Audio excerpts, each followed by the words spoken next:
Growing up, I had really bad habits. I have a long background in sports and business, so I started off as a young kid, around 3 years old, playing soccer, pivoted into track and field, did track and field for a couple of years. Then I pivoted into wanting to learn guitar, how to play that. And then I pivoted finally into basketball. And that's what I've been doing from when I was 10 years old all the way to 18. And all of my bad habits that I've had growing up, starting from my teens all the way up to my very early 20s, really held me back. It kind of nuked my entire career in sports and the beginning of my business careers. And just thinking about how I approach sleep, how I approach my addiction to screens, like the phone, social media, and how I approach self-reflection as a whole. Right. And to be honest, I believe that was the number one key to why I never changed in my early teens and my early 20s. The things did change. And today I'm someone that I can proudly look into the mirror and say, I'm the man that I want to be. And this is how I did it. Now, exactly what were the bad habits that ruined my upbringing from my teens to my early 20s that kind of held me back from sports and business career? And I like to boil it down to three main parts, which is sleep, screen addiction, and self-reflection. Sleep is an interesting one. There's a lot of people out there talking about how you don't really need 8 hours sleep. You don't need 9 hours sleep. You can manage 6 hours of sleep a night. And sure, there are people out there that can manage that. I even heard that some athletes like Kobe Bryant were more wired to be able to manage a lower amount of hours of sleep every night. And it's kind of tied together with my addiction to screen time or my phone. I would, especially in my teens, not anymore, and not in my 20s since I revamped my habits, but in my early teens, I would sit by my phone before bedtime and I would promise myself, okay, at this time, I will put away my phone and I will go to sleep. But then I sat there scrolling and 1 hour passed and I was scrolling more and another hour passed. And before I even knew it, 3-4 hours have passed and it's morning time already and sun is coming up and I'm feeling ashamed of myself just thinking about what I have done. And sleep ruined my career in sports. I never understood why I wasn't having the energy that I should have. You know, I was working out more than a human should. I was eating a lot. And you can also argue my workouts, they were optimal, and my eating habits, if they were optimal. But I never stopped to think about my sleep and what I was actually doing to myself with the combination with my phone and also the neglect of sleep. And I would say that I would average around 5 hours of sleep a night in my teens, which is horrible. Also, it kind of ruined my school career, or whatever you would call it. Me going to school was never something that I took seriously, at least not before high school. Now, one running joke that has been going on is if I ever come to school in time, sitting by my desk before the class actually starts, people would say like, you know, what are you doing here? Your schedule doesn't start until 2 hours, right? Because I was the guy that was always late. And this is a great shame for me to talk about. But since I've been there, I'd rather just tell anyone out there that might be listening that's in the same situation that you might want to look at your sleep schedule and your sleep habits and see what you're doing wrong. Now, this is also rooted in my addiction to screens and phone. I would be the guy that would just endlessly scroll on my phone without any end. And this caused me to have this incredible amount of brain fog, and I was never really clear in my head. And again, this is something that I never really understood. Why am I having this amount of brain fog? Why can I never focus properly? And surprise, it's because I was addicted to my phone and it completely nuked my ability to focus and my ability to think clearly. But the third one is self-reflection. Self-reflection is the number one thing that's holding back anyone, not only me, when they have issues with habits or they have issues with their career, whatever you would call it, right? Self-reflection is the number one killer of greatness. Now, I never was the guy that kind of reflected back on my habits and what I'm doing day to day. I was just focused on one thing during my teens, and I can remember only thinking about one thing, and it was basketball. And never did I sit down and think, okay, what am I actually doing day to day? And why am I performing this bad, and what's the deal with me being addicted to my phone. And I never had the thoughts, and not reflecting and not kind of considering whether or not my habits are optimal or not. Now, there was a day where things kind of just flipped and changed. Something in me just snapped, and I really took a step back and looked at my life and realized that what I'm doing is really bad. There's a very simple change that I can apply to change everything. And everyone needs that click, something that just happens in their life where they are forced to self-reflect. But for me, it clicked, and I started diving into self-improvement, what it is. I started, studying different really successful, hyper-successful people and hyper-productive people to understand what are they doing to be performing at that level. And keep in mind, I've always been that super driven, motivated guy that has these out of the world dreams and visions, but I didn't have the systems in place to actually achieve each of those goals. And journaling is kind of the thing that I've heard before, and people doing it like diaries and, self-reflection books. And to me, it was kind of I didn't take it seriously. I didn't understand the concrete, actual, benefits of doing it until I myself started journaling. And I can remember from the first page that I wrote in my journal, and I've had a ton of them, but the first page changed my entire trajectory of my life. Now I was actually forced to put a spotlight on my life, on my habits and everything. I was forced to dissect every part of my life, see where I'm, going wrong, what I'm doing. And when I actually have to put my life on paper, outline all the things that I'm doing day to day, you become ashamed of how much time you're wasting and how much you're rotting your body and mind and how much you're neglecting all the beautiful things in life, like family, friends. Number 2 was setting concrete goals of what I want to achieve. Now, everyone has visions. One day I want to have a nice car, a big house. I want to be successful and rich, but that's a vision. That's more like an end goal or something more that's kind of the end result of everything that you achieve. Concrete goals is more like setting milestones along the way before you get to the final destination. And I had all of these kind of small goals, and I break down each of these goals into smaller sub milestones. And what happens then is you have a clear overview of what you actually want to achieve, but now you have goals to actually structure that self-reflection after. So if you know that I have to gain this much weight in muscle every month or every week, and you're doing your self-reflection, how is your self-reflection in comparison to the goals that you're trying to achieve? Look back at your self-reflection and see if the things that you're doing day to day is actually getting you closer to that goal or those milestones that you have set out for yourself. For me, it was I wrote down on a checklist, on a simple piece of paper, of all the things that I want to achieve. And it was really detailed stuff. It wasn't like I want to be rich or I want to be healthy or I want to have a good relationship with my family. It was concrete things that I am supposed to do. Like I will earn exactly this much. I will do it by doing this.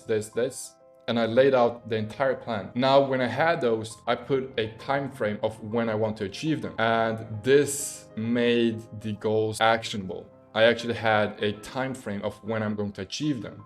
If you don't have a time frame and your goals are just out there. Self-respect is the third part of me just changing all my habits around. Now, I've always been the guy that would say I have a lot of self-respect. Growing up doing sports or business, whatever I was doing, I would have this motto that I would never kind of diminish my self-respect to myself.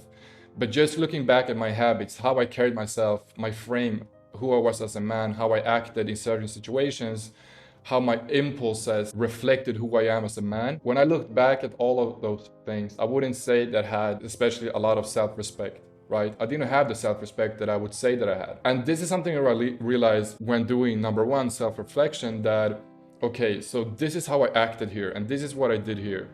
Where's the self-respect, right? My favorite quote is by Alex Hermosi, and it can also be applied to this specific case, where he said that confidence doesn't come from shouting affirmations in the mirror, it comes from doing day-to-day actions that reaffirms them. Something along those lines. I don't want to misquote Mr. Hermosi, but essentially it's not what you say you are, it's what you do that actually reflects who you are. So if I act out of poor self-respect, if I do actions that just lowers my self-respect in myself and what other people see in me, doesn't matter how much I say that I respect myself, I really don't. But if I actually follow actions, if I, in certain emotional moments, act as a man, if I, in business, keep my head leveled, if I carry myself with a proper frame, that reflects my self-respect. And now I can actually say that I have the self-respect I want to have as a man. And when I changed my level of self-respect, I had to look back at my habits and think that, wait a minute, me just scrolling endlessly on my phone, how does that reflect the self-respect I have in myself? What kind of respect do I have if I'm just wasting hours and hours of time every day? Put your self-respect in practice before you actually start talking about the amount of self-respect you have to yourself. Look at it in the same way as how you would treat someone else. If you're rude to someone, kind of just making fun of them, never paying attention to them, you are wasting their time day to day. Would you say that you respect that person even though you are verbally saying that you respect them? You wouldn't, right? Because it's evident that you don't respect them and they see it, you see it, and you're just kind of spitting out lies. Fear is the number one motivator. For me, for example, I had the fear of not succeeding. I had the fear of becoming a certain person.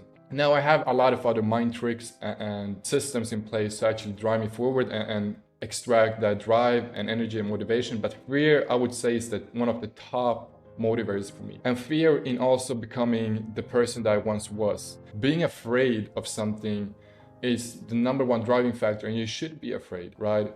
If you go to the doctor and the doctor tells that if you don't change your health habits, you might get an illness or this might happen, that drives a certain amount of fear in you, and you will forcefully change your habits to avoid the consequences. Now, to give you a couple of concrete examples of habits that I changed from bad to good that changed my entire life. Number one is sleep. Sleep is the number one thing that you have to take care immediately.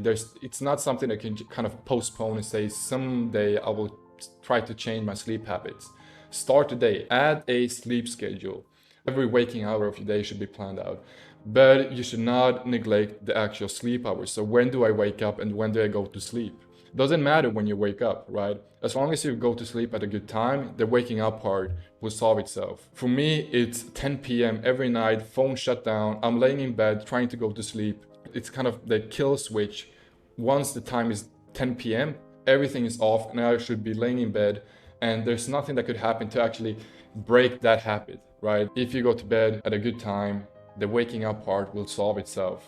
Workout. I've worked my body to the brink of breaking down. I've had knees issues, back issues, neck issues, elbow issues. You can name any type of body part. I've been working it to absolute destruction. And to me, that was what I did when I really tried to achieve great things in basketball, right? Once I pivoted away from basketball and journeyed more into the path of entrepreneurship, I kind of neglected a lot of the health stuff that I shouldn't, right? So I would lift weights. And lifting weights, not a bad thing. But what happens is that when you just lift weights, you eat a lot and you're sitting a lot, as I do when I work. All of my work is actually on the laptop. And I recently applied a really good habit, a really good routine of when I work out, when I run, when I lift weights, and also a really good meal plan that keeps my body weight and my vitals in check. Now, self-reflection, a lot of people might think, but how do you self-reflect? What's the actual practice to apply? Now, for me, it was journaling, right? Writing down every single piece of your day on a page. So you sit down every night and just self-reflect. It can even be thoughts that you put on a paper. It doesn't matter. So long as you kind of self-reflect on how you carried yourself throughout the day, and you can write in any type of thoughts. And when you actually put a spotlight on the day that you just had, it's hard to neglect your bad habits or the bad actions that you done throughout the day. And once you start journaling, you will be able to have a lot of clearer image of who you are as a person and what needs to be changed. Reading was a thing that I applied. I haven't always been an avid reader, but once I applied reading to my life, a lot of things kind of just flipped. When you read a book, you're actually reading experiences and things that other people have learned. That changed a lot of things for me. The final thing is a really concrete example that I can add to anyone that feels like they're wasting a lot of time day to day, and that is to plan out your day. In my Google Calendar, I have every hour of every day planned out down to the minute, and I know when I should go to sleep, right? I have every single part of my day planned out and tasks added in each of those blocks. So in each block, I know what task I'm supposed to do. And this takes about 10 minutes to create and set up. And it takes about 5 minutes each evening to set up your task for the next day. And it becomes really hard, and you have to be really creative and really lazy to be able to come up with excuses for why you cannot achieve the things that you have said that you should achieve the next day and the tasks that you should achieve. I would say without a doubt that bad mindset is the root cause of all the bad habits that you have and all the bad things that's going on in your life, right? There are a couple of things that we can't affect outside as things that happen that you have no control over, but you have total control over yourself, your habits, and also the way you think. A bad mindset will kind of reinforce your bad habits, and the mindset can be affected by a lot of things.